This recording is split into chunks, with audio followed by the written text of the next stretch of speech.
네, 한 주간 열심히 벚꽃 보시며 기뻐하시며 한 주간 주의 은혜 가운데 잘 사셨습니까? 네, 이번 주에 사실 저도 예상 못했었는데요. 하나님께서 하필이면 이 설교를 준비하라고 아마 마음을 흔들어 주신 거 아닐까 생각되는데, 담임 목사님께서 갑자기 강단에서 그런 말씀하셨죠. 여러분 벚꽃 사진 찍어서 교회에 보내주세요 하셨어요. 이것까지는 문제가 전혀 없는데, 문제는 성도님들이 보내실 수 있는 분이 저밖에 없다는 거예요. 네, 알고 봤더니 저희 부목사님이 새로 신분 포함해 세 분인데, 한 분은 지난주에 오셨고 한 분은 청년부랑 이렇게 젊은 부부 만나다 보니까 성도님들이 얼굴은 이제 조금씩 익숙해지는데 뭔가 연락하기에 부담스러우셨나 봐요. 그래서 한 분 한 분 저한테 갑자기 카톡이 날아옵니다. 갑자기 목사님 꽃이에요, 목사님 꽃이에요, 이렇게 하나씩 날아옵니다. 그러니까 저는 참 감사한 게, 이렇게 좋은 이야기들, 좋은 소식들을 잔뜩 보고 왔는데 막상 보고 나서 저한테 오는 느낌이 뭐였냐면, 와, 이 꽃들이 정말 감사하다가 아니라 왜 이 꽃들을 하나님 나한테 받게 하셨을까? 목사님이 굳이 왜 이거를 갑자기 강단에서 받게 하셨을까라는 생각이 되게 많은 하루였습니다. 그렇게 주일을 보내고 월요일까지 보내고 화요일에 되니까 사진을 정리하는데 마음에 딱 설교가 생각나면서 이런 마음 들더라고요. 작년에 저 아름다운 꽃들을 저는 혼자 처음 와서 찍어봤습니다. 와, 이 동네 꽃 정말 많다, 정말 예쁘다 그랬습니다. 근데 지금 저에게 이렇게 감사할 것을 허락하셨던 것처럼 성도님들의 사진 가운데 웃고 있는 모습이, 즐거워하고 있는 모습이, 감사하고 있는 모습이 저한테 참 많은 울림이 되었습니다. 그래서 저는 여러분에게 다시 한번 여쭤봅니다. 여러분들이 그 감사가, 기쁨이, 즐거움이 저 밖에 흩날리던 꽃들처럼, 꽃잎처럼 많으셨습니까? 지금 오늘 삶에서 그런 감사는 어디에 있습니까? 사실은 이 꽃잎처럼 우리의 마음이 봄바람처럼 따스하고 뭉클해지고 이런 기쁨이 있어야 되는데, 우리 삶이 어떤지 한번 돌아보고 싶어서 저는 오늘 설교를 준비했습니다. 흔히들 완연하다와 만연하다를 같은 단어로 쓰는 경우가 많습니다. 근데 완연하다와 만연하다는 사실 생각보다 국어적으로 되게 큰 차이가 있는 단어였습니다. 근데 오늘 설교는 감사가 만연한 나래였습니다. 네, 제가 의도하면서 의도하지 않으면서 썼던 단어가 만연이었습니다. 완연은 날씨, 어떤 기운 등 눈에 보이지 않는 것이 눈에 보이는 것처럼 아주 뚜렷할 때 쓰는 말입니다. 완연한 봄입니다 라고 하는 것처럼요. 근데 반면에 만연하다는 식물의 줄기가 널리 뻗어간다는 의미로서 주로 나쁜 말에 붙어 있습니다. 전염병이 만연해서요, 사회에 불신이 가득한 불신이 만연한 세상입니다, 이렇게 안 좋을 때 씁니다. 근데 저는 오늘 여러분에게 이렇게 말씀드렸죠. 밖에 있는 만연한 꽃잎이 아니라 완연한 꽃잎이어야 되는데, 제가 성도님들께 이렇게 말씀드립니다. 여러분, 감사가 만연한 날입니까? 만연은 부정입니다. 그렇기 때문에 감사랑 붙으면 왠지 안 될 것 같습니다. 근데 저는 일부러 이렇게 쓰고 싶었던 게, 우리는 이런 표준어적으로 틀렸지만 정말 기쁘고 감사가 넘칠 때, 정말 내가 감사할 수밖에 없을 때, 찬양이 나올 때 감사는 참 쉽습니다. 지금 제가 맨날 기뻐하는 것처럼 감사가 나올 수밖에 없는 삶이 되시면 조금은 감사하는 게 내가 유도하지 않아도, 훈련하지 않아도 쉽게 하시곤 합니다. 그런데 막상 저도 그렇지만 목사로서 권할 때 여러분 감사하십시오 하고 돌아가서 이 문장을 생각해 보면 우리 다 그러잖아요. 내 삶이 힘들어서 감사하기 어려운 것 같아. 내 삶의 이 부분은 억지로라도 감사해야 될 것 같아. 나는 이런 것 같아. 이런 마음과 생각이 조금씩 생기다 보면 나도 모르게 감사가 기쁨의 감사가 아니라 그냥 어려우니까 감사, 그냥 힘들어도 감사, 어느 순간 기쁨이 없는 감사가 되어버리곤 합니다. 아니, 그렇게라도 감사가 완연이 아닌 만연해지면 좋을 텐데 우리 삶은 그 감사가 만연하지도 못한 삶이 많이 유지될 때가 있습니다. 그거는 꼭 저는 이런 것 같습니다. 불편한 상황을 넘어가서 감사하는 상황이 아닌, 어쩌면 보릿고개처럼 아니면 봄의 가뭄처럼 내 마음도 밝고 따뜻하고 하나님께 감사해야 될 것이 아닌 조금씩 조금씩 메말라가고 강팍해져가고 억지로 감사하다 그 감사마저 없어져 버린, 지금은 갑갑하고 급급해서 조금만 더 지나면 하나님께 감사할 수 있을 거예요 라는 억지로 내 자신을 밀어내고 있는 모습은 아닐까 하면서, 그런 삶을 사는 거 아닐까 생각하면서 여러분에게 말씀을 전합니다. 오늘 본문은 디모데에게 세상이 말하는 거짓 가르침에 주의하라 라고 하는 본문입니다. 제 성경책은 위에 이렇게 쓰여 있습니다. 거짓말하는 자들이라고 쓰여 있습니다. 본문 상황이 그냥 하나님께서 지으신 게 감사하니까 우리가 거룩해질 수 있어 라는 말이 아니라, 지금 디모데의 상황이 썩 좋지 않은 상황, 감사하기 어려운 상황 가운데 있었다는 겁니다. 그런데 이 말에서 지금 나오는 4절 말씀, 하나님께서 지으신 모든 것이 선함에 감사함으로 받으면 버릴 것이 없나니 라는 말씀은 제가 요즘에 성도님들과 읽고 있던 서신서에서 비슷하게 나오는 부분이 있었습니다. 고린도전서 10장 말씀인데요. 한번 보여주시겠어요? 말씀에 이렇게 쓰여 있습니다. 만일 내가 감사함으로 참여하면 어찌 내가 감사하는 것에 대하여 비방을 받으리요. 그런즉 너희가 먹든지 마시든지 무엇을 하든지 다 하나님의 영광을 위하여 하라 라고 쓰여 있습니다. 아멘. 이 말씀처럼 우리 4절이 내용이 되게 비슷합니다. 그리고 이것에 대한 내용은 시간 수인지 모르겠지만 조금 더 앞서 만난 사람은 베드로입니다. 사도행전 10장 말씀 한번 보여주시겠어요? 하나님께서 깨끗하게 하신 것을 내가 속되다 하지 말라. 아멘. 이 말씀이 어디에 나오냐면, 베드로가 기도하러 올라갔는데 하나님이 눈앞에 환상 가운데 돼지를 보여주며 그 유대인들이 먹으면 안 되는 음식들을 보여주면서 하나님이 먹어라 하니까 베드로가 싫어할 때 그 응답이 이 말씀입니다. 하나님이 깨끗하다고 하셨습니다. 그래서 그것을 고린도전서 10장에서는 감사함으로 먹으면 된다라고 말하고 있습니다. 근데 이 본문이 왜 디모데 전서에 나오느냐? 오늘 본문의 바로 직전인 3절에 보면은 이렇게 써 있습니다. 어떤 음식물은 먹지 말라고 할 터이나 라고 쓰여 있습니다. 어느 순간부터 사람들이 이렇게 생각합니다.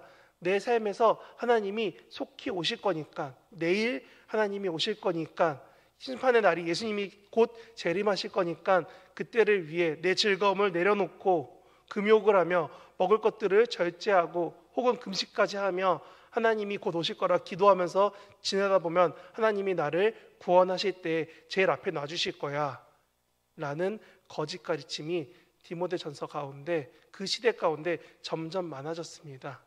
왜냐하면 바울이 그런 말 했거든요. 하나님이 속히 오실 거다라고요. 예수님도 복음서에서 말씀하시잖아요. 너희가 본대로 곧 만날 거다라고요. 사람들이 자기가 죽을 날이 다가온 사람들이 생겨나니까 점점 말합니다. 곧 하나님이 오신대. 그런데 우리가 딱 오늘 본문처럼 이렇게 내 마음대로 말하는 사람들이 되기 쉽습니다. 하나님이 감사라고 한 것을 나만을 위해 씁니다. 감사가 만연해야 되는데 감사를 나를 위해 쓰다 보니까 어느 순간 감사가 나와 다른 길을 가면은 선을 긋고 정죄할 때 비교군으로 씁니다. 나는 이만큼까지 감사해봤는데 너는 어때? 나는 이런 것도 감사할 줄 아는데 너는 어때? 그러니까 그 감사 앞에서 말하고 싶으니까 점점 자신의 삶과 상관없이 감사해야 된다라고 압박감을 느끼곤 합니다.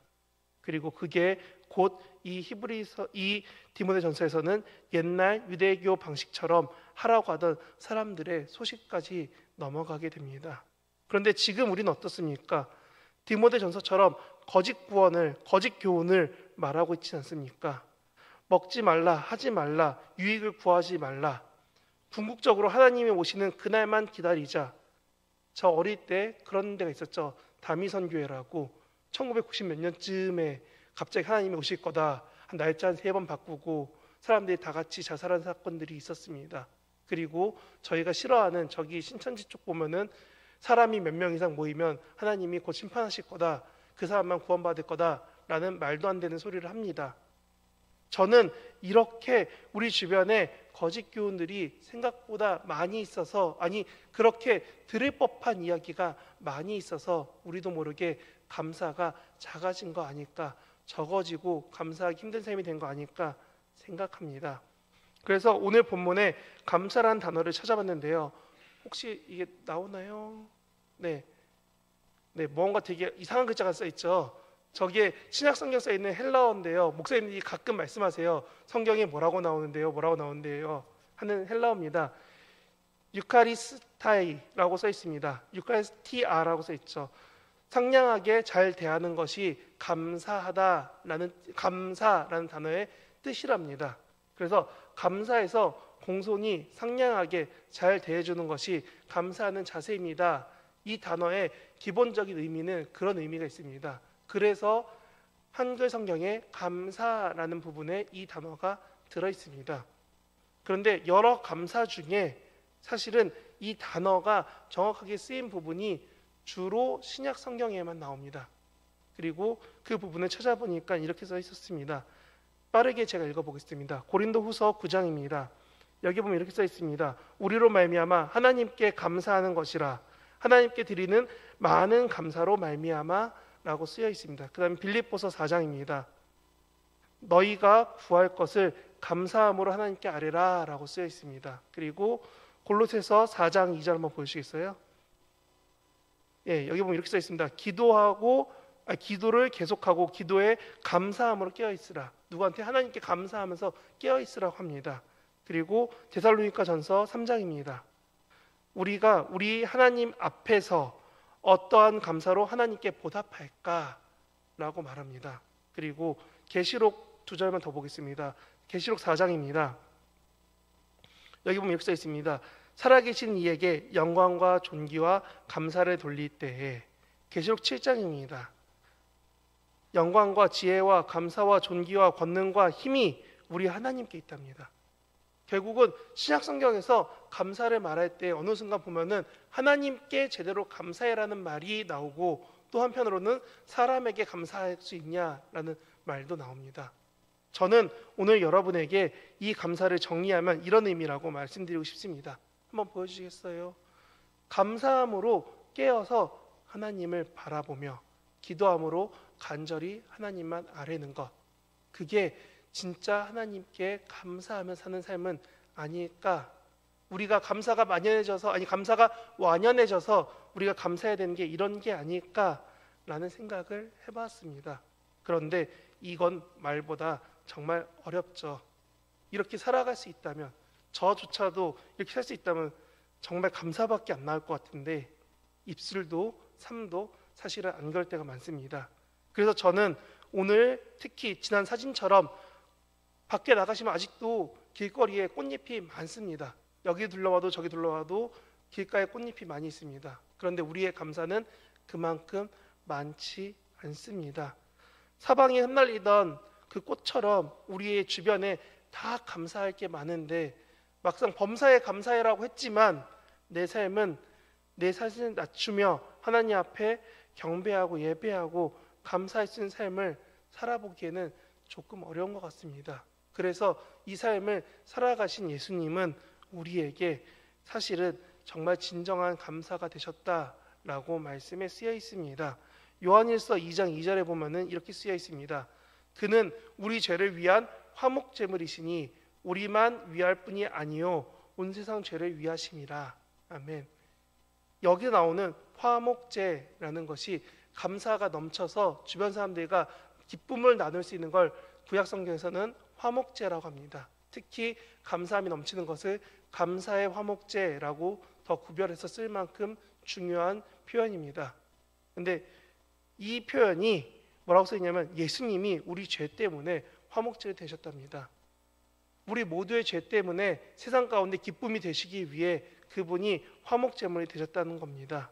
그리고 이 본문은 사실 우리 죄를 대신하시고 우리에게 감사가 쌓여져 갔을 때 우리 삶의 자리 가운데, 우리 교회의 공동체 모임 가운데 감사가 넘치고 홀로 감사하는 것이 아니라 함께 감사하고 기뻐할 수 있도록 우리 안에 그 기쁨이 넘쳐나게 됐을 때 함께 감사하는 그 공동체 가운데 진정한 화목제물로 예수님이 오셨다는 겁니다.